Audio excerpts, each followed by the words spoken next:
সবাইকে স্বাগত নুপুরের গল্প থেকে। নুপুরের গল্পের ঠেক। সবাই খুব বড় গ্রাম, অনেকগুলি পাড়া। গ্রামের এক প্রান্ত থেকে আরেক প্রান্ত বোধহয় 1 ক্রোশেরও ওপর। প্রাচীন আম কাঁঠালের বনে সমস্ত গ্রামটি অন্ধকার। আমিও গ্রামে থাকতুম না। গ্রাম থেকে প্রায় 1 মাইল দূরে সে গ্রামের রেল স্টেশন। স্টেশন মাস্টারের একটি ছেলে পড়ানোর ভার নিয়ে সেই রেলের পিডাব্লিউডি এর একটা পরিত্যক্ত বাংলায় থাকতুম। চারিদিকে নির্জন মাঠ, মাঝে মাঝে তালবাগান। স্কুলটি ছিল গ্রামের ও প্রান্তে। মাঠের মধ্যে নেমে যেতুম প্রায় 1 ক্রোশ। একদিন বর্ষাকাল, বেলা 10টা প্রায় বাজে। স্কুলে যাচ্ছি। সোজা রাস্তা দিয়ে না গিয়ে একটা শীঘ্র যাবার জন্য পাড়ার ভেতর দিয়ে একটা রাস্তা নেমে গিয়েছে, সেইটে দিয়ে যাচ্ছি। সমস্ত পথটা বড় বড় আম কাঁঠালের ছায়ায় ভরা। একটু আগে খুব এক পশলা বৃষ্টি হয়ে গিয়েছিল। আকাশ মেঘে আচ্ছন্ন ছিল। গাছের ডাল থেকে টুপ টুপ করে বৃষ্টির জল ঝরে পড়ছিল। একটা জীর্ণ ভাঙা ঘাটওয়ালা প্রাচীন পুকুরের ধার দিয়ে রাস্তা। সেই রাস্তা বেয়ে যাচ্ছি। সেই সময় কে একটি স্ত্রীলোক, খুব টকটকে রংটা, হাতে বালা অনন্ত, পরনে চওড়া লাল পাড় শাড়ি। বয়স 24-25 হবে। পাশের একটা সরু রাস্তা দিয়ে ঘোড়া নিয়ে উঠলেন আমার সামনের রাস্তায়। বোধহয় পুকুরে যাচ্ছিলেন জল আনবার জন্য। আমায় দেখে ঘোমটা টেনে পথের পাশে দাঁড়ালেন। আমি পাশ কাটিয়ে জোরে চলে গেলুম। আমার এখন স্বীকার করতে লজ্জা হয়, কিন্তু তখন আমি ইউনিভার্সিটির সদ্যপ্রসূত গ্রাজুয়েট, বয়স সবে 20, অবিবাহিত। সংস্কৃত কাব্য সাহিত্যের পাতায় পাতায় যেসব তরলিকা, মঞ্জুলিকা, বাসন্তী, উজ্জয়িনী নিবাসিনী, অগরুবাস, মদিত কেশা তরুণী অভিসারিকার দল তারা। আর তাদের সঙ্গে ইংরেজি কাব্যের কত, তাদের নীল নয়ন আর তুষার ধবল কোমল বাহুবল্লী নিয়ে আমার তরুণ মনের মধ্যে রাত দিন একটা সুমিষ্ট কল্পলোকের সৃষ্টি করে রেখেছিল। তাই সেদিন সেই সুশ্রী তরুণীর রূপ, তার বালা অনন্ত পরা অনাবৃত হাত দুটি সুঠাম সৌন্দর্য, আর সকলের উপর তার পরনের শাড়ি দ্বারা নির্দিষ্ট তার সমস্ত দেহের একটা মহিমান্বিত সীমারেখা আমাকে মুগ্ধ এবং অভিভূত করে ফেললে। আমার মনের ভিতর এক প্রকারের নূতন অনুভূতি, আমার বুকের রক্তের তালে তালে সেদিন একটা নূতন স্পন্দন আমার কাছে বড্ড স্পষ্ট হয়ে উঠল। বিকেলবেলা রেল লাইনের ধারে মাঠে গিয়ে চুপ করে বসে রইলুম। তালবাগানের মাথার উপর সূর্য অস্ত যাচ্ছিল। বেগুনি রঙের মেঘগুলো দেখতে দেখতে ক্রমে ধূসর, পরে আবার কালো হয়ে উঠতে লাগলো। আকাশের অনেকটা জুড়ে মেঘগুলো দেখতে হয়েছিল যেন একটা আদিম যুগের জগতের উপরিভাগের বিস্তীর্ণ মহাসাগর। বেশ কল্পনা করে নেওয়া যাচ্ছিল সেই সমুদ্রের চারিপাশে একটা গাঢ় রহস্যভরা অজ্ঞাত মহাদেশ, যার অন্ধকারময় বিশাল অরণ্যানীর মধ্যে প্রাচীন যুগের লুপ্ত অতিকায় প্রাণীরা সব ঘুরে বেড়াচ্ছে। দিন কেটে গিয়ে রাত হলো। বাসায় এসে কিডস পড়তে শুরু করলাম। পড়তে পড়তে কখন ঘুমিয়ে পড়েছি। মাটির প্রদীপের বুক পুড়ে উঠে প্রদীপ কখন নিভে গিয়েছে। অনেক রাত্রে উঠে দেখলুম বাইরে টিপটিপ বৃষ্টি পড়ছে, আকাশ মেঘে অন্ধকার। তারপর দিনও পাড়ার ভেতর দিয়ে গেলুম। সেদিন কিন্তু তাকে দেখলুম না। আসবার সময়ও সেখান দিয়েই এলুম, কাউকে দেখলুম না। পরদিন ছিল রবিবার। সোমবার দিন আবার সেই পথ দিয়েই গেলুম। পুকুরটার কাছাকাছি গিয়েই দেখি যে তিনি জল নিয়ে ঘাটের সিঁড়ি বেয়ে উঠছেন। আমায় দেখে ঘোমটা টেনে দিয়ে চুপ করে দাঁড়িয়ে রইলেন। আমার বুকের রক্তটা যেন দুলে উঠল। খুব জোরে হেঁটে বেরিয়ে গেলুম। রাস্তার বাঁকের কাছে গিয়ে ইচ্ছা আর দমন করতে না পেরে একবার পিছন ফিরে তাকালুম। দেখি তিনি ঘাটের ওপর উঠে ঘোমটা খুলে কৌতূহলী নেত্রে আমার দিকেই চেয়ে রয়েছেন। আমি চাইতেই ঘোমটা আবার টেনে দিলেন। ওপরের পথটা ছেড়েই দিলুম একেবারে। পুকুরের পথ দিয়েই রোজ যাই। দু একদিন পরে আবার একদিন তাকে দেখতে পেলুম। আমার মনে হলো সেদিনও তিনি আমায় একটু আগ্রহের সঙ্গে লক্ষ্য করলেন। এইভাবে 15-20 দিন কেটে গেল। কোনো দিন তাকে দেখতে পাই, কোনো দিন পাই না। আমার কিন্তু বেশ মনে হতে লাগলো তিনি আমার প্রতি দিন দিন আগ্রহান্বিতা হয়ে উঠছেন। আজকাল ততটা ঘোমটা দেন না। আমারও কি হলো, তার গতিভঙ্গির একটা মধুশ্রী, তার দেহের একটা শান্ত কমনীয়তা আমায় দিন দিন যেন অক্টোপাসের মতো জড়িয়ে ফেলতে লাগলো। একদিন তখন আশ্বিন মাসের প্রথম শরৎ পড়ে গিয়েছে। নীল আকাশের সাদা সাদা লঘু মেঘখণ্ড উড়ে যাচ্ছে। চারিদিকে খুব রৌদ্র ফুটে উঠেছে। রাস্তার পাশের বনকচু, ভাট, শ্যাওড়া, কুচলতার ঝোপ থেকে একটা কটু তিক্ত গন্ধ উঠছে। শনিবার সকাল সকাল স্কুল থেকে ফিরছি। রাস্তা নির্জন, কেউ কোনো দিকে নেই। পুকুরটার পথ ধরেছি। একদল ছাতারে পাখি পুকুরের ওপারের ঝোপের মাথায় কিচকিচ করছিল। পুকুরের জলের নীল ফুলের দলগুলো রৌদ্র তাপে মুড়েছিল। আমি আশা করিনি এমন সময় তিনি পুকুরের ঘাটে আসবেন, কিন্তু দেখলুম তিনি জল ভরে উঠে আসছেন।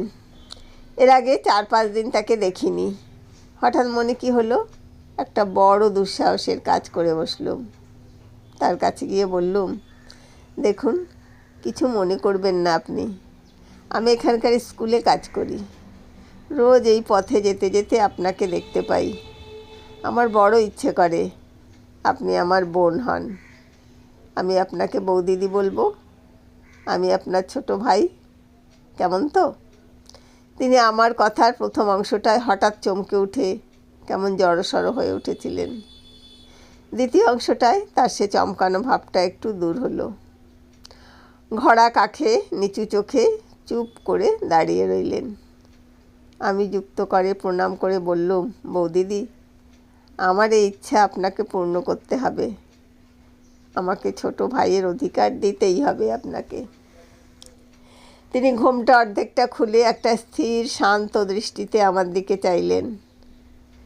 সুশ্রী মুখ যে আমি কখনো দেখিনি তা নয়, তবুও মনে হলো তার ডাগর কালো চোখ দুটি শান্ত ভাব, আর তার ঠোঁটের নিচের একটা বিশেষ ভাঁজ, এই দুটিতে মিলে তার সুন্দর মুখের গড়নে এমন এক বৈচিত্র্য এনেছে যা সচরাচর চোখে পড়ে না। খানিকক্ষণ দুজনেই চুপ করে রইলুম। তারপর তিনি জিজ্ঞাসা করলেন, তোমার বাড়ি কোথায়? আনন্দে সারা গা কেমন শিওরে উঠল। বললুম, কলকাতার কাছে, 24 পরগনা জেলায়। এখানে স্টেশনে থাকি। তিনি জিজ্ঞাসা করলেন, তোমার নাম কি? নাম বললুম। তিনি বললেন, তোমার বাড়িতে কে কে আছেন? বললুম, এখন বাড়িতে শুধু মা আর 2টি ছোট ভাই আছে। বাবাই 2 বৎসর মারা গিয়েছেন। তিনি একটু যেন আগ্রহের সুরে বললেন, তোমার কোনো বোন নেই? আমি বললুম, না। আমার 2জন বড় বোন ছিলেন, তারা অনেক দিন মারা গিয়েছেন। বড়দি যখন মারা যান তখন আমি খুব ছোট। মেজদি 5-6 বৎসর মারা গিয়েছেন। আমি এই মেজদিকেই জানতুম। তিনি আমায় বড় ভালোবাসতেন। তিনি আমার চেয়েও 6 বৎসরের বড় ছিলেন। তার দৃষ্টি একটু ব্যথা কাতর হয়ে এলো। জিজ্ঞাসা করলেন, তোমার মেজদি থাকলে এখন তার বয়স হতো কত? বললুম, এই 26 বছর। তিনি একটু মৃদু হাসির সঙ্গে বললেন, তাই বুঝি ভাইটির আমার একজন বোন খুঁজে বেড়ানো হচ্ছে না? কি মিষ্টি হাসি, কি মধুর শান্ত ভাব। মাথা নিচু করে প্রণাম করে তার পায়ের ধুলো নিয়ে বললুম, তাহলে ভাইয়ের অধিকার দিলেন তো আপনি? তিনি শান্ত হাসিমাখা মুখে চুপ করে রইলেন। আমি বললুম, বৌদি, আমি জানতুম আমি পাবো। আগ্রহের সঙ্গে খুঁজলে ভগবানও নাকি ধরা দেন। আমি একজন বোন অনায়াসেই পাবো। আচ্ছা, এখন আসি। আপনি কিন্তু ভুলে যাবেন না বৌদি, আপনার যেন দেখা পাই। রবিবার বাদে আমি দুবেলায় এই রাস্তা দিয়ে যাব। আমার মাঠের ধারে তালবাগানটার পাখিগুলো রোজই সকাল বিকাল ডাকে। একটা কী পাখি তার সুর খাত থেকে ধাপে ধাপে তুলে একেবারে পঞ্চমে চড়িয়ে আনে। মন যেদিন ভারী থাকে সেদিন সে সুরের উদাস মাধুর্য প্রাণের মধ্যে কোনো সাড়া দেয় না। মনে হতে লাগলো জীবনটা কেবল কতকগুলো স্নিগ্ধ ছায়া শীতল পাখির ঘানে ভরা অপরাহ্নের সমষ্টি, আর পৃথিবীটা শুধু নীল আকাশের তলায় ইতস্তত বর্ধিত অযত্ন সম্ভূত তাল নারিকেল গাছের বন দিয়ে তৈরি। তারপর দিন বৌদিদির সঙ্গে দেখা হলো ছুটির পর বিকেলবেলা।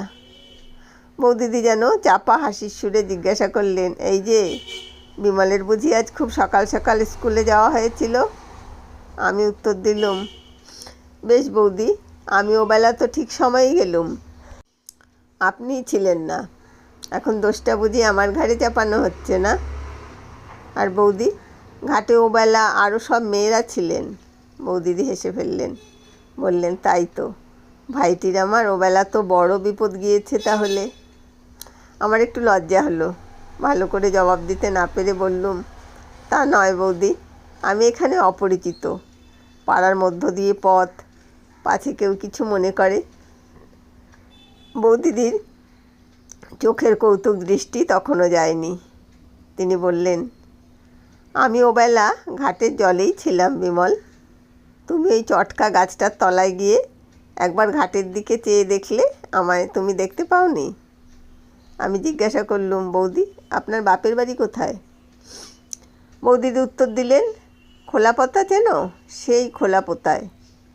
আমি ইতস্তত করছি দেখে আমায় আরেকটু বিশদ সংবাদ দিয়ে বললেন, ওই যে খোলাপোতার রাস। বৌদিদির হাসি ভরা দৃষ্টি যেন একটু গর্ব মিশ্রিত হয়ে উঠল। কিন্তু বলা আবশ্যক, খোলাপোতা বলে কোনো গ্রামের নাম এই আমি প্রথম শুনলুম। অথচ বৌদির বাপের বাড়ি, সেখানে এমন রাস হয়। সেই বিশ্ববিস্তৃত খোলাপোতার ভৌগোলিক অবস্থান সম্বন্ধে আমার অজ্ঞতা পাছে তার মনে ব্যথা দেয়, এই ভয় বলে ফেললুম, ও সেই খোলাপোতায়? ওটা কোন জেলায় ভালো? বৌদিদির কাছ থেকে সাহায্য পাবার প্রত্যাশা করেছিলুম, কিন্তু দেখলুম তিনি সে বিষয়ে নির্বিকার। তার হাসি ভরা সরল মুখখানির দিকে চেয়ে আমার করুণা হলো। এ সমস্ত জটিল ভৌগোলিক তত্ত্বের মীমাংসা নিয়ে তাকে পীড়িত করতে আর আমার মন সরল না। বললুম, আচ্ছা বৌদি, আসি তাহলে। বৌদিদি তাড়াতাড়ি ঘড়ার মুখ থেকে কলার পাতে মোড়া কি বার করলেন, সেটি আমার হাতে দিয়ে বললেন, কাল চাপড়া ষষ্ঠীর জন্য ক্ষীরের পুতুল তৈরি করেছিলাম, আর গোটা কত কলার বড়া আছে, বাসায় গিয়ে খেও। 4-5 দিন জ্বরভোগের পর একদিন পথ্য পেয়ে স্কুলে যাচ্ছি, বৌদিদির সঙ্গে দেখা। আমায় আসতে দেখে বৌদিদি উৎসুক দৃষ্টিতে অনেক দূর থেকে আমার দিকে চেয়েছিলেন। নিকটে যেতে জিজ্ঞাসা করলেন, এ কি বিমল, এমন মুখ শুকনো কেন? বললুম, জ্বর হয়েছিল বৌদিদি। বৌদিদি উদ্বেগের সুরে বললেন, ও তাই তুমি 4-5 দিন আসনি বটে। আমি ভাবলাম বোধহয় কিসের ছুটি আছে। আহা, তাই তো, বড্ড রোগা হয়ে গিয়েছ যে বিমল। তার চোখের দৃষ্টিতে একটা সত্যিকারের ব্যথা মিশ্রিত স্নেহের আত্মপ্রকাশ বেশ বুঝতে পেরে মনের মধ্যে একটা নিবিড় আনন্দ পেলুম। হেসে বললুম, যে দেশ আপনাদের বৌদি একবার অতিথি হলে আপ্যায়নের চোটে একেবারে অস্থির করে তুলবে। বৌদিদি জিজ্ঞাসা করলেন, আচ্ছা বিমল, ওখানে তোমায় রেঁধে দেয় কে? আমি বললুম, কে আর রাঁধবে, আমি নিজেই। বৌদিদি একটু চুপ করে রইলেন, তারপর বললেন, আচ্ছা বিমল, এক কাজ করো না কেন? বললাম, আমি জিজ্ঞেস করলাম, কি বৌদি? তিনি বললেন, মাকেই পুজোর ছুটির পর নিয়ে এসো। এরকমভাবে কি করে বিদেশে কাটাবে বিমল? লক্ষ্মীটি, ছুটির পর মাকে অবশ্যই করে নিয়ে এসো। এই গায়ের ভিতর অনেক বাড়ি পাওয়া যাবে, আমাদের পাড়াতেই আছে। না হলে অসুখ হলে কে একটু জল দেয়? আচ্ছা হ্যাঁ বিমল, আজ যে পথ্য করলে, কে রেঁধে দিলে? আমার হাসি পেল। বললুম, কে আবার দেবে বৌদি, নিজেই করলুম। তিনি আমার দিকে যেন কেমনভাবে খানিকক্ষণ চেয়ে রইলেন। তার সেদিনকার সেই সহানুভূতি বিগলিত স্নেহ মাখানো মাতৃমুখের জল ভরা কালো চোখ দুটি পরবর্তী জীবনে আমার অনেক দিন পর্যন্ত মনে ছিল। সেদিন স্কুল থেকে আসবার সময় দেখি বৌদিদি যেন আমার জন্যই অপেক্ষা করছেন। আমায় দেখে কলার পাতায় মোড়া কি একটা আমার হাতে দিয়ে বললেন, শরীরটা একটু না সারলে রাত্রে গিয়ে রান্না সে পেরে উঠবে না বিমল, এই খাবার দিলাম, রাত্রে খেও। বোধহয় একটু আগেই তৈরি করে এনেছিলেন। আমি হাতে বেশ গরম পেলুম। বাসায় এসে কলার পাতা খুলে দেখি খানকতক রুটি, মোহনভোগ আর মাছের একটা ডালনা মতো। তারপর দিন ছুটির পর আসবার সময়ও দেখি বৌদিদি খাবার হাতে দাঁড়িয়ে রয়েছেন। আমার হাতে দিয়ে বললেন, বিমল, তুমি তোমার ওখানে দুধ নাও? আমি বললুম, কেন? তাহলে দুধও খানিকটা করে দেন বুঝি? সত্যি বলছি বৌদি, আপনি আমার জন্য অনর্থক এ কষ্ট করবেন না, তাহলে রাস্তায় আমি আর আসছি না। বৌদিদির গলা ভারী হয়ে এলো। আমার ডান হাতটা আস্তে আস্তে এসে ধরে বললেন, লক্ষ্মী ভাই, ছি, ও কথা বলো না। আচ্ছা, আমি যদি তোমার মেজদি হতাম, তাহলে এ কথা কি আজ আমায় বলতে পারতে? আমার মাথার দিব্যি রইল, এ পথে রোজ যেতেই হবে। সেদিন থেকেই বৌদিদি রোজ রাত্রের খাবার দেওয়া শুরু করলেন। 7-8 দিন পরে রুটির বদলে কোনো দিন লুচি, কোনো দিন পরোটা দেখা দিতে লাগলো। তার সে আগ্রহ ভরা মুখের দিকে চেয়ে আমি তার সেসব স্নেহের দান ঠিক অস্বীকারও করতে পারতুম না। অথচ এই ভেবে অস্বস্তি বোধ করতুম যে আমার এই নিত্য খাবার জোগাতে না জানি বৌদিদিকে কত অসুবিধাই পোহাতে হচ্ছে। তারপরে আশ্বিন মাসের শেষে পুজোর ছুটি এসে পড়াতে আমি নিষ্কৃতি পেলুম। সমস্ত পুজোর ছুটিটা কি নিবিড় আনন্দেই কাটল। আমার আকাশ বাতাস যেন রাত দিন আফিমের রঙিন ধুমে আচ্ছন্ন থাকত। ভোরবেলা উঠোনে শিউলি গাছের সাদা ফুল বিছানো তলাটা দেখলে হেমন্ত রাত্রির শিশিরে ভেজা ঘাসগুলোর গা যেমন শিওরে আছে, ওই রকম আমার গা শিওরে উঠত।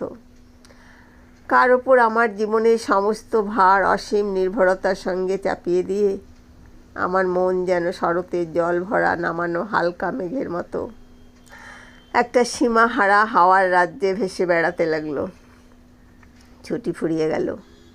প্রথম স্কুল খোলবার দিন পথে তাকে দেখলুম না। বিকেলে যখন ফিরি তখন শীতল হাওয়া একটু একটু দিচ্ছে। পথের ধারের এক জায়গায় খানিকটা মাটি কারা বর্ষাকালে তুলে নিয়েছিল। সেখানটায় এখন বনকচু, কালকাসুন্দা, ধুতুরা, কুচকাটা, ঝুমকোলতার দল পরস্পর জড়াজড়ি করে একটুখানি ছোট ছোট ঝোপ মতো তৈরি করেছে। শীতল হেমন্ত অপরাহ্নের ছায়া সবুজ ঝোপটির ওপর নেমে এসেছে। এমন একটা মিষ্টি নির্মল গন্ধ গাছগুলো থেকে উঠছে। এমন সুন্দর শ্রী হয়েছে ঝোপটির। সমস্ত ঝোপটি যেন বনলক্ষ্মীর শ্যামলা শাড়ির একটা অঞ্চল প্রান্তের মতো। তারপর দিন তাকে দেখলুম। তিনি আমায় লক্ষ্য করেননি। আপন মনে ঘাটের চাতালে উঠতে যাচ্ছিলেন। আমি ডাকলুম, বৌদি। বৌদিদি কেমন হঠাৎ চমকে উঠে আমার দিকে ফিরলেন। এ কি বিমল, কবে এলে? আজকে স্কুল খুলল? কীরকম আছো? সেই পরিচিত প্রিয় কণ্ঠস্বরটি, সেই স্নেহঝরা শান্ত চোখ দুটি। বৌদিদি আমার মনে ছুটির আগে যে স্থান অধিকার করেছিলেন, ছুটির পরের স্থানটা তার চেয়ে আরও ওপরে। আমি সমস্ত ছুটিটা তাকে ভেবেছি, নানা মূর্তিতে, নানা অবস্থায় তাকে কল্পনা করেছি, নানা গুণ তাতে আরোপ করেছি। তাকে নিয়ে আমার মুগ্ধ মনের মধ্যে অনেক ভাঙা গড়া করেছি। আমার মনের মন্দিরে আমারই শ্রদ্ধা ভালোবাসায় গড়া তার কল্পনা মূর্তিকে অনেক অর্ঘ্যচন্দনে চর্চিত করেছি। তাই সেদিন যে বৌদিদিকে দেখলুম, তিনি পুজোর ছুটির আগেকার সে বৌদিদি নন। সবাইকে আমার সেই স্বাগত নির্মলা নুপুরের গল্প দয়া থেকে। পূর্ণময়ী মানসী আজ প্রতিমা। আমার পার্থিব বৌদিদিকে পুত্র যজ্ঞ। তিনি তার মহিমা খচিত দিব্য বসনের বৈদ্যনাথ আচ্ছাদনে আবৃত করে গ্রামের রেখেছিলেন। মধ্যে বিজ্ঞ ছিলেন। তার স্নেহ সেই জন্য করুণা তিনি জ্যোতিষ বাষ্পে ভবিষ্যতের দিকে বৌদিদির দৃষ্টি রক্ত মাংস রাখিয়া দেহটার বর্তমানের একটা সমস্ত আড়াল কাজ সৃষ্টি করিতেন। করেছিলেন। যখন আমার বিবাহ মাথা করিলেন, শ্রদ্ধায় তখন তিনি সম্ভ্রমে বর্তমান নত হয়ে নববধূর পড়ল। অপেক্ষা আমি তার ভাবী পায়ের ধুলো নিয়ে নবকুমারের মুখ প্রণাম করলুম। স্পষ্টতর রূপে দেখিতে বৌদিদি পাইয়াছিলেন। বললেন, এসো এসো ভাই, শুভদৃষ্টির আর প্রণাম সময় করতে এতটা হবে না। দূরদৃষ্টি প্রায় দেখা যায় না। তিনি পাকা আশীর্বাদ লোক করছি ছিলেন। এমনি, রাজা সেই হও। জন্য প্রেমের চেয়ে আচ্ছা বিমল, পিণ্ডটাকেই অধিক বাড়ি গিয়ে আমার বুঝিতেন। কথা মনে ছিল, এবং পুত্রার্থে ক্রিয়াতে ভার্যা মনে এলেও বাইরে এই আর মর্মে বলতে তিনি পারলুম না। বিনোদিনীকে বিবাহ কি করিয়াছিলেন। তবে আমার মগ্ন চৈতন্যকে কিন্তু এই আশ্রয় সংসারে করে বিজ্ঞ লোক আমার ঠকে নিত্য সুষুপ্তির যৌবন মধ্যেও প্রাপ্ত হইয়াও আমার সঙ্গিনী ছিল যখন বৌদি। বিনোদিনী তাহার শুধু সর্বপ্রধান একটু হেসেই চুপ কর্তব্যটি করে পালন রইলুম। করিল না, বৌদিদি জিজ্ঞেস করলেন, তখন পুণ্যাম মা নরকের ভালো দ্বার আছেন? খোলা দেখিয়া আমি উত্তর দিলাম, বৈদ্যনাথ হ্যাঁ বৌদি, বড় চিন্তিত তিনি ভালো হইলেন। আছেন। তাকে আপনার কথা মৃত্যুর পরে বললুম। তাহার বিপুল ঐশ্বর্যের বৌদিদি বা কে আগ্রহের ভোগ সুরে করিবে? বললেন, তিনি কি এই বললেন? ভাবনায় মৃত্যুর আমি পূর্বে বললুম, শুনে মার তিনি সেই দুই চোখ ঐশ্বর্য ভোগ জলে ভরে করিতে এলো। এক প্রকার বিমুখ বললেন, হইলেন। একবার দেখাবি তাকে পূর্বে বিমল? বলিয়াছি, আমার বর্তমানের নলিনী অপেক্ষা শোক বোধহয় তাকে ভবিষ্যৎটাকেই দেখলে তিনি সত্য বলিয়াই অনেকটা নিবারণ জানিতেন। হয়। কিন্তু বৌদিদিরও দেখলুম দুই চোখ ছলছল করে এলো।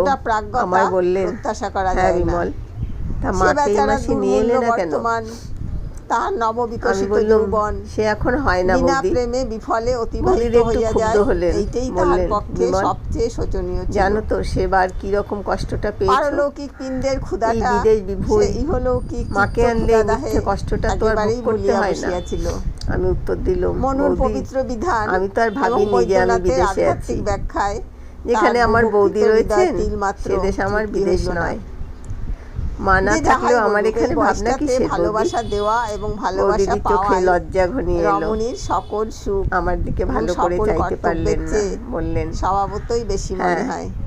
আমি তো সবই কিন্তু করছি। বিনোদার ভাগ্যে আমার নবপ্রেমের কি কিছু বর্ষাবাড়ি করবার জো আছে? সিঞ্চনের বদলে কত স্বামী, পরাধীন আমরা, শাশুড়ির তা জানো তো এবং ভাই। অন্যান্য গুরু ও ওসব গুরুতর নয়, লোকের তুমি এই সমুচ্চ মাসেই আকাশ মাকে আনো। হইতে তর্জন গর্জনের আমি কথাটাকে শিলাবৃষ্টির ব্যবস্থা কোনো হইল। রকমে চাপা দিয়ে সকলেই সেদিন তাহাকে চলে এলুম। বন্ধা বলিয়া অপরাধী করিত। তারপর দিন ছুটির একটা পর ফুলের বৌদিদির চারাকে সঙ্গে আলো দেখা। এবং বাতাস হইতে অন্যান্য কথাবার্তার রুদ্ধ পর ঘরে আসবার রাখিলে সময় তাহার যেরূপ তিনি অবস্থা কলার হয়, পাতে মোড়া আবার কি বিনোদার একটা বার বঞ্চিত করলেন। যৌবনেরও সেইরূপ তার হাতে অবস্থা কলার পাত ঘটিয়াছিল। দেখলেই আমার ভয় হয়।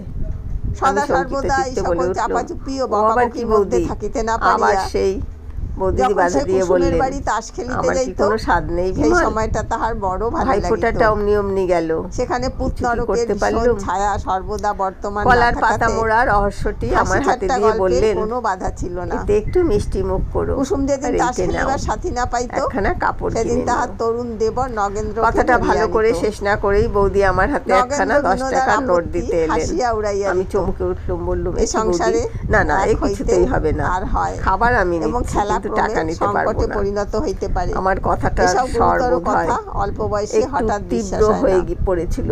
বৌদিদি এ হঠাৎ সম্বন্ধে থতমত খেয়ে নগেন্দ্রের গেলেন। আপত্তি দৃঢ়তা কিছুমাত্র তার দেখা গেল প্রসারিত না। হাতখানা ভালো এখন করে আর সে যেন তাস গুটিয়ে খেলিবার নিতেও জন্য সময় পেলেন না, অধিক পীড়াপিড়ির যেন অপেক্ষা কেমন করিতে পারে হয়ে না। গেলেন। তারপর এইরূপে একটুখানি বিনোদার অবাক সহিত হয়ে আমার নগেন্দ্রের দিকে চেয়ে প্রায় দেখা থাকবার পরই সাক্ষাৎ হইতে লাগিল। তার টানা কালো চোখ দুটি নগেন্দ্র ছাপিয়ে যখন তাস খেলিতে বাঁধ বসিত, ভাঙা বন্যার তখন স্রোতের তাসের মতো জল অপেক্ষা গড়িয়ে পড়ল। সজীবতর পদার্থের প্রতি আমার বুকে যেন তার কিসের নয়ন খোঁচা মন বিঁধল। পড়িয়া থাকাতে এই নিতান্ত খেলায় প্রায় সরলা হারিতে মেয়েটির লাগিল। আগ্রহ ভরা স্নেহ উপহার পরাজয়ের প্রকৃত কারণ রূঢ়ভাবে বুঝিতে প্রত্যাখ্যান কুসুম করে এবং বিনোদার তার বুকে কাহারও যে বাকি রইল লজ্জার না। ব্যথার শুল বিদ্ধ পূর্বেই করল, বলিয়াছি, সে কর্মফলের ব্যথার গুরুত্ব প্রতিঘাত বোঝা অল্প বয়সের কর্ম অদৃশ্যভাবে নহে। আমার নিজের বুকে গিয়েও কুসুম মনে করি বাজল। তো এই একটা মজা হইতেছে। আমি তাড়াতাড়ি দুই এবং হাতে তার মজাটা পায়ের ক্রমে ধুলো নিয়ে 16 আনায় তার হাত থেকে সম্পূর্ণ হইয়া নোটখানা ও ওঠে। খাবার দই নিয়ে তাতে বললুম, তাহার একটা আগ্রহ বৌদি, ছিল। ভাই বলে অপরাধ ভালোবাসার এবারটা মাফ করুন নবাঙ্কুরে আমার। গোপনে জলসিঞ্চন আর কখনো তরুণীদের আপনার কথার পক্ষে অবাধ্য বড় হব না। কৌতুকের। বিনোদারও মন্দ লাগিল না। বৌদিদির হৃদয় চোখের জয় জল সুতীক্ষ্ণ তখনও ক্ষমতাটা থামেনি। একজন পুরুষ দুই চোখ মানুষের জলে উপর ভরা শানিত সে করিবার তরুণী ইচ্ছা দেবী অন্যায় মূর্তির হইতে দিকে পারে, ভালো করে চাইতে না কিন্তু পেরে নিতান্ত অস্বাভাবিক আমি নহে। মাথা নিচু করে এইরূপে তাসের অপরাধীর মতো হাড়জিত ও দাঁড়িয়ে ছক্কা রইলুম। পাঞ্জার পুনঃ পুনঃ আবর্তনের বাড়ি এসে মধ্যে দেখলুম কলার কোন পাতের এক মধ্যে সময় দুইটি কতগুলো খেলোয়াড়ের দুগ্ধ মনে শুভ্র মনে মিল চন্দ্রপুলি হইয়া গেল। সুন্দর করে তৈরি। অন্তর্যামী ব্যতীত সমস্ত রাত আরেকজন ঘুমের খেলোয়াড় ঘোরে তাহা বৌদিদির দেখিল বিষণ্ণ কাতর এবং আমোদ দৃষ্টি বোধ করিল। বারবার চোখের সামনে ভাসতে একদিন লাগলো। দুপুরবেলায় বিনোদা মাসখানেক কুসুম ও কেটে গেল। নগেন্দ্র তাস খেলিতেছিল। প্রায় বৌদিদির সঙ্গে দেখা হতো। এখন আমরা ভাই বোনের মতো হয়ে উঠেছিলুম, সেই রকমই পরস্পরকে ভাবতুম। একদিন আসছি, ফ্লানেল শার্টের একটা বোতাম আমার ছিল না। বৌদিদি জিজ্ঞাসা করলেন, এ কি, বোতাম কোথায় গেল? আমি বললুম, সে কোথায় গিয়েছে বৌদি, বোতাম পরাতে জানি না, কাজেই এই অবস্থা। তারপর দিন দেখলুম তিনি ছুঁচসুতো বোতাম সমেতই এসেছেন। আমি বললুম, বৌদি, এটা ঘাটের পথ, আপনি বোতাম পরাতে পরাতে কেউ যদি দেখে তো কী মনে করবে? আপনি বরং ছুঁচটা আমায় দিন, আমি বাড়ি গিয়ে চেষ্টা করব এখন। বৌদিদি হেসে বললেন, তুমি চেষ্টা করে যা করবে তা আমি জানি, নাও সরে এসো এদিকে। বাধ্য হয়ে সরেই গেলুম। তিনি বেশ নিশ্চিন্তভাবেই বোতাম পরাতে লাগলেন। ভয়টা দেখলুম তার চেয়ে আমারই হলো বেশি। ভাবলুম, বৌদির তো সে কাণ্ডজ্ঞান নেই, কিন্তু যদি কেউ দেখে তের সমস্ত কষ্টটা ওকেই ভুগতে হবে। একদিন বৌদিদি জিজ্ঞাসা করলেন, বিমল, গোকুল পিঠে খেয়েছো? আমার মা খুব ভালো গোকুল পিঠে তৈরি করতেন, কাজেই ও জিনিসটা আমি খুব খেয়েছি। কিন্তু বৌদিদিকে একটু আনন্দ দেওয়ার জন্য বললুম, সে কীরকম বৌদি? আর রক্ষা নেই। তারপর দিনই বিকেলবেলা বৌদিদি কলার পাতে মোড়া পিঠে নিয়ে হাজির। আমায় বললেন, তুমি এখানে আমার সামনেই খাও, ঘড়ার জলে হাত ধুয়ে ফেলো এখন। আমি বললুম, সর্বনাশ বৌদি, এই এতগুলো পিঠে খেতে খেতে পথে লোক এসে পড়বে, সে হয় না, আমি বাড়ি গিয়েই খাবো। বৌদি ছাড়বার পাত্রী নন, বললেন, না, কেউ আসবে না বিমল, তুমি এখানেই খাও। খেলুম। পিঠে খুব ভালো হয়নি। আমার মায়ের নিপুণ হাতের তৈরি পিঠের মতো নয়, বোধহয় নতুন করতে শিখেছেন, ধারগুলো পুড়ে গিয়েছে, আর স্বাদও ভালো নয়।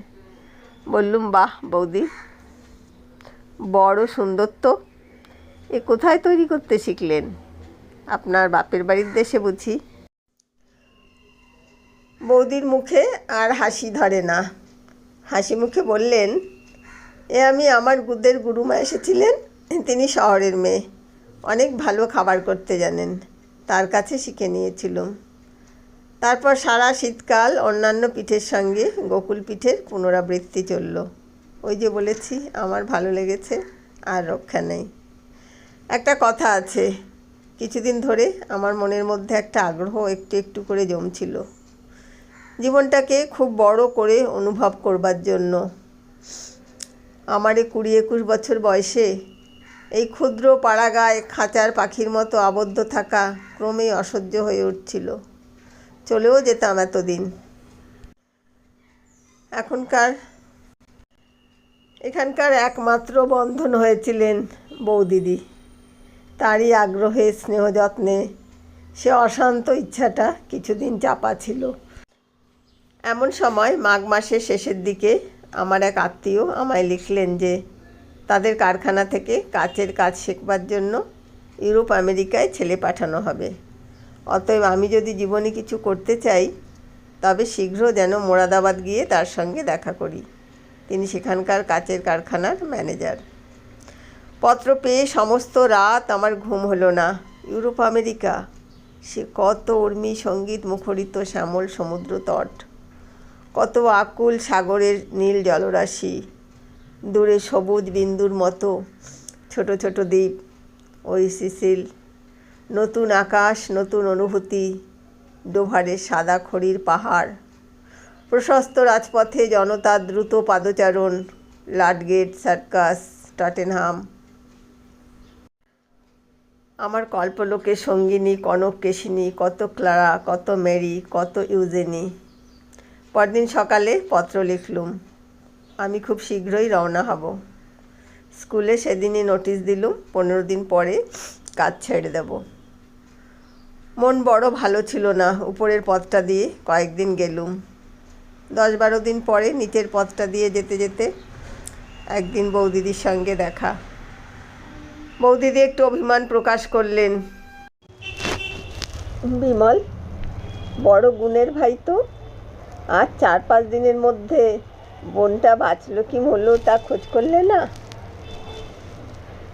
আমি বললাম, বৌদিদি করলে সেটাই অস্বাভাবিক হতো। বোনেরাই ভাইদের জন্য কেঁদে মরে, ভাইয়ের দায় পড়েছে বোনেদের ভাবনা ভাবতে। দুনিয়া শুদ্ধ ভাই বোনেরই এই অবস্থা। বৌদিদি খিলখিল করে হেসে উঠলেন। এই তরুণীর হাসিটি বালিকার মতো এমন মিষ্ট নির্মল যে শুধু লক্ষ্মী পূর্ণিমার রাতের জ্যোৎস্নার মতো উপভোগ করবার জিনিস, বর্ণনা করবার নয়। বললেন, তা জানি, নাও আর গুমর করতে হবে না। সে গুণ যে তোমাদের আছে তা কি আমরা ভেতরে ভেতরে বুঝি না? কিন্তু বুঝে কি করব, উপায় নেই। হ্যাঁ, তা সত্যি সত্যি মাকে কবে আনছো? আমার কাজ ছেড়ে দেওয়ার কথা আমি বৌদিকে কিছু বলিনি। সে কথা বললে যে তিনি মনে অত্যন্ত আঘাত পাবেন এ আমি বুঝতে পেরেছিলুম। একবার ভাবলুম সেই তো জানাতেই হবে, একদিন বলে ফেলি। কিন্তু অমন সরল হাসি ভরা মুখ, অমন নিশ্চিন্ত শান্তির ভাব বলতে বড় বাধল।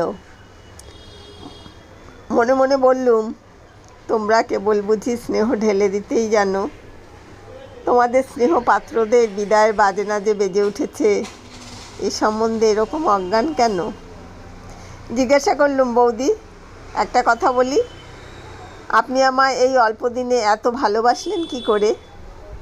আচ্ছা, আপনারা কি ভালোবাসার পাত্রপাত্রীও দেখেন না? আমি কে বৌদি যে আমার জন্য এত করেন? বৌদিদির মুখ গম্ভীর হয়ে এলো। তার ওই এক বড় আশ্চর্য ছিল, মুখ গম্ভীর হলে প্রায় চোখে জল আসবে, জল কেটে গেলে তো আবার হাসি ফুটবে। শরতের আকাশে রোদ বৃষ্টি খেলার মতো। বললেন, এতদিন তোমায় বলিনি বিমল, আজ 5 বছর হলো আমারও ছোট ভাই আমার মায়া কাটিয়ে চলে গিয়েছে। তারও নাম ছিল বিমল। থাকলে সে তোমারই মতো হতো এতদিন, আর তোমারই মতো দেখতে। তুমি যেদিন প্রথমে রাস্তা দিয়ে যাও, তোমায় দেখেই আমার মনের মধ্যে সমুদ্র উথলে উঠল। সেদিন বাড়ি গিয়ে আপন মনে কত কেঁদেছিলাম। তুমি এখান দিয়ে যেতে, রোজ তোমাকে দেখতাম। যেদিন তুমি আপনা হতেই দিদি বলে ডাকলে, সেদিন থেকে আজ পর্যন্ত যে কি সুখে আছি তা বলতে পারি নে। তোমায় যত্ন করে তুমি যে বড় বোনের মতো ভালোবাসো, তাতে আমি বিমলের শোক অনেকটা ভুলেছি। ওই এক ভাই ছিল আমার। তুলসীতলায় রোজ সন্ধেবেলা কত প্রণাম করি, বলি, ঠাকুর, এক বিমলকে তো পায়ে টেনে নিয়েছো, আরেক বিমলকে যদি দিলে তো এর মঙ্গল করো, একে আমার কাছে রাখো। চোখের জলে বৌদিদির গলা আড়ষ্ট হয়ে গেল। আমি কিছু বললাম না, বলবো কি? একটু পরে বৌদিদি নিজেকে একটু সামলে নিয়ে জল ভরা চোখ দুটি তুলে আমার মুখের দিকে চাইলেন। কি সুন্দর তাকে দেখাচ্ছিল। কালো চোখ দুটি ছলছল করছে, টানা ভুরু যেন আরও নেমে এসেছে। চিবুকের ভাঁজটি আরও পরিস্ফুট, যেন কোনো নিপুণ প্রতিমাকারক সরু বাঁশের চাচারি দিয়ে কেটে তৈরি করেছে। পথের পাশেই প্রথম ফাল্গুনের মুগ্ধ আকাশের তলায় আকর ফুলের একটা ঝোপে কাঁটাওয়ালা ডালগুলিতে থলো থলো সাদা ফুল ফুটেছিল। মনের ফাঁকে ফাঁকে নেশা জমিয়ে আনে এমনি তার মিষ্টি গন্ধ। দুজনে অনেকক্ষণ কথা বলতে পারলুম না। খানিক পরে বৌদিদি বললেন, সেজন্যই বলছি ভাই, মাকে আনো। আমাদের পাড়ায় চৌধুরীদের বাড়িটা পড়ে আছে, ওরা এখানে থাকে না, খুব ভালো বাড়ি, কোনো অসুবিধা হবে না। তুমি মাকে নিয়ে ওখানেই থাকো। সে তাদের পত্র লিখলেই তারা রাজি হবেন। বাড়িতে এমনি পড়ে আছে। তোমার বোন পরাধীন, কিছু করবার তো ক্ষমতা নেই। তোমার সঙ্গে এসব দেখাশোনা, এসব লুকিয়ে বাড়ির কেউ জানে না। তুমি দিবলা ঘাটের পথ দিয়ে যেও, দেখেই আমি শান্তি পাবো ভাই। মাকে এ মাসেই আনো। কেমন করে তা হবে? একটু চুপ করে থেকে জিজ্ঞাসা করলুম, বৌদি, আমি এখানে থাকলে কি আপনি খুব সুখী হন? বৌদিদি বললেন, কি বলবো বিমল, মাকে আনলে তোমার কষ্টটাও কম হয়, তা বুঝেও আমার সুখ। আর বেশ দুটি ভাই বোন এক জায়গায় থাকবো, 12 মাস দুবেলা দেখা হবে। কি বলো? আমি বললুম, ভাই যদি কোনো গুরুতর অপরাধ করে আপনার কাছে, তাকে ক্ষমা করতে পারবেন? বৌদিদি বললেন, শোনো কথার ভঙ্গি ভাইটির আমার কাছে তোমার আবার অপরাধটা কিসের শুনি? আমি জোর করে বললুম, না বৌদি, ধরুন যদি করি তাহলে। বৌদিদি আবার হেসে বললেন, না না, তাহলেও না। ছোট ভাইটির কোনো কিছুতেই অপরাধ নেই আমার কাছে। আমি যে বড় বোন। চোখে জল এসে পড়ল। আড়ষ্ট গলায় বললুম, ঠিক বৌদি, ঠিক। বৌদি অবাক হয়ে গেলেন, বললেন, বিমল, কি হয়েছে ভাই, অমন করছো কেন? মুখ ফিরিয়ে আনতে উদ্যত হলুম। বললুম, কিছু না বৌদি, অমনি বলছি। বৌদিদি বললেন, তবুও ভালো, ভাইটির আমার এখনও ছেলে মানুষই যায়নি। হ্যাঁ, ভালো কথা বিমল, তুমি ভালোবাসো বলে বাগানের কলার কাঁদি আজ কাটিয়ে রেখেছি, পাকলে একদিন ভালো করে দেবো এখন। তারপর দিনই আমার নোটিশ অনুসারে স্কুলের কাজের শেষ দিন। গিয়ে শুনলাম আমার জায়গায় নতুন লোক নেওয়া ঠিক হয়ে গিয়েছে। স্কুলে সকলের কাছে বিদায় নিয়ে চলে এলুম। শুধু একবার শেষ দেখা করবার জন্যই তারপর দিন পুকুরের ঘাটে ঠিক সময় গেলুম। তার দেখা পেলে যে কি বলবো, তা ঠিক করে সেখানে যাইনি। সত্য কথা সব খুলে বলতে বোধহয় পারতুম সেদিন, কিন্তু দেখা হলো না। সব দিন তো দেখা হতো না, প্রায় 2-3 দিন অন্তর দেখা হতো। আবার কিছুদিন ধরে হয়তো রোজই দেখা হতো। সেদিন বিকালে গেলুম, তারপর দিন সকালেও গেলুম, কিন্তু দেখা পেলুম না। সেদিন চলে আসবার সময় সেখানকার মাটি একটু কাগজে মুড়ে পকেটে নিলুম, যেখানে তার সঙ্গে প্রথম পরিচয় হবার দিন তিনি দাঁড়িয়েছিলেন। সেই দিনই বিকালে জিনিসপত্র গুছিয়ে নিয়ে চিরদিনের মতো সে গ্রাম পরিত্যাগ করলুম। মাঠের কোলে ছাতিম গাছের বনের মধ্যে কোথায় ঘুঘু ডাকছিল। সেসব আজ 25-26 বছর আগেকার কথা। তারপর জীবনে কত ঘটনা ঘটে গেল। ভগবানের কি অসীম করুণার দানই আমাদের এই জীবনটুকু। উপভোগ করে দেখলুম, এ কি মধু, কত নতুন দেশ, নতুন মুখ, কত জ্যোৎস্না রাত্রি, নতুন নবঝোপের নতুন ফুল, কত সুই ফুলের মতো শুভ্র নির্মল হৃদয়, কান্না জড়ানো কত সে মধুর স্মৃতি। কাকার কাছে মুরাদাবাদে কাচের কারখানায় গেলুম। বছরখানেক পরে তারা আমায় পাঠিয়ে দিলে জার্মানিতে কাচের কাজ শিখতে। তারপর কোলেও গেলুম কাটা বেলোয়ারি কাচের কারখানার কাজ শেখবার জন্য। কোলে অনেক দিন রইলুম। সেখানে থাকতে একজন আমেরিকান যুবকের সঙ্গে খুব বন্ধুত্ব হলো। তিনি ইলিনয় বিশ্ববিদ্যালয় গ্রাজুয়েট। শিকাগো ইটারোশন কাগজের তিনি ফ্রান্স দেশস্থ সংবাদদাতা। কোলোয় সময় না থাকলেও তিনি প্রায় ওখানে থাকতেন। তারই পরামর্শে তার সঙ্গে আমেরিকায় গেলুম। তার সাহায্যে 2-3টে বড় বড় কাচের কারখানার কাজ দেখবার সুযোগ পেলাম। পিটসবার্গে কর্নেগির ওখানে প্রায় 6 মাস রইলুম, নতুন ধরনের কাজ ভালো বোঝবার জন্য। মিডল ইস্টের একটা কাচের কারখানায় প্রভাতে কি বসু বলে একজন বাঙালি যুবকের সঙ্গে দেখা হলো। তারও বাড়ি 24 পরগনা জেলায়। সে ভদ্রলোক নিঃসম্বলে জাপান থেকে আমেরিকায় গিয়ে মহা হাবুডুবু খাচ্ছিলেন। তারই মুখে শুনলুম সিয়াটলে একটা নতুন কাচের কারখানা খোলা হচ্ছে। আমি জাপান দিয়ে আসবো স্থির করেছিলুম, কাজেই আসবার সময় সিয়াটল গেলুম। তারপর জাপান ঘুরে দেশে এলুম। মা ইতিমধ্যে মারা গিয়েছিলেন। ভাই দুটিকে নিয়ে গেলুম মোরাদাবাদে। বেশি দিন ওখানে থাকতে হলো না। বম্বেতে বিয়ে করেছি। আমার শ্বশুর এখানে ডাক্তারি করতেন। সেই থেকে বম্বে অঞ্চলেরই অধিবাসী হয়ে পড়েছি। বহুদিন বাংলাদেশে যাইনি, প্রায় 16-17 বছর হলো। বাংলাদেশে জলমাটি গাছপালার জন্য মনটা তৃষিত আছে। তাই আজ সন্ধ্যার সময় সমুদ্রের ধারে বসে আমার সবুজ শাড়ি পরা বাংলা মায়ের কথাই ভাবছিলুম। রাজাবাড়ি টাওয়ারের মাথার ওপর এখনও একটু একটু রোদ আছে। বন্দরের নীল জলে একখানা জাহাজ দাঁড়িয়ে, এক্ষুনি ছেড়ে যাবে।